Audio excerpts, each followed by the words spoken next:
అసలు ఒక సాటి భారతీయుడిగా, ఒక భారతీయ పౌరుణ్ణి మనం పోగొట్టుకున్నాం. మన జవాన్ని మనం పోగొట్టుకున్నాం. మనల్ని రక్షించే మన వీరుడు, మన వీర జవాన్ని మనం ఈ రోజున పోగొట్టుకున్నాం. అగ్నివీర్‌ని. మరి ఇవన్నీ చూసుకుంటా ఉంటే ఎక్కడ మీకు రాజకీయ కోణంలో చూడాలనిపిస్తుంది? ఎందుకు వీళ్ళు ఈ విధంగా జై సీఎం అని, లేకపోతే జై జగన్ అని నినదిస్తున్నారంటే నిజంగా దీన్ని తీవ్రంగా ఖండించాలి. అక్కడున్న సీనియర్ మోస్ట్ పొలిటీషియన్స్ ఉంటే దాన్ని చెప్పాలి వెంటనే. సరి చేసుకోమని. తప్పు ఇలా అరవద్దు, మీరు ఇలాంటివన్నీ కూడా ఇక్కడ చేయొద్దు, లేకపోతే జై హింద్ అనో, లేకపోతే మన ఎవరైతే మురళీ నాయక్ అమర్ రహేనో ఇవి మాట్లాడుకోవాలి కానీ ఇవన్నీ చేయొద్దనేది వాళ్ళ నుంచి ఒక పిలుపు అయితే రావాలి. అది వీళ్ళు మర్చిపోయారు. వాళ్ళకి చేత కాదు. ఇలాంటివి వాళ్ళు చెప్పను కూడా చెప్పరు. వాళ్ళు ఏదైనా సరే ఉద్రేకపూర్వకంగా మాట్లాడమని చెప్తారు, లేకపోతే అక్కడ ఏదైనా గొడవలకు దిగమని చెప్తారు, లేకపోతే ఆడవాళ్ళని బూతులు తిట్టమని చెప్తారు.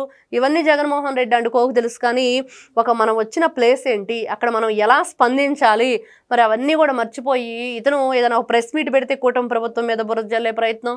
మరి ఇవన్నీ కూడా ఒక్కొక్కటిగా చూస్తుంటే ఏమనిపిస్తుంది అంటే ఎక్కడ ఒక రూపాయి తీసి బయటికి ఇవ్వడు కానీ ఇలాంటివన్నీ కూడా పిచ్చి చేష్టలు చేస్తూ ప్రజల్లో ఇవన్నీ కూడా అంటే గౌరవం కోల్పోయే విధంగా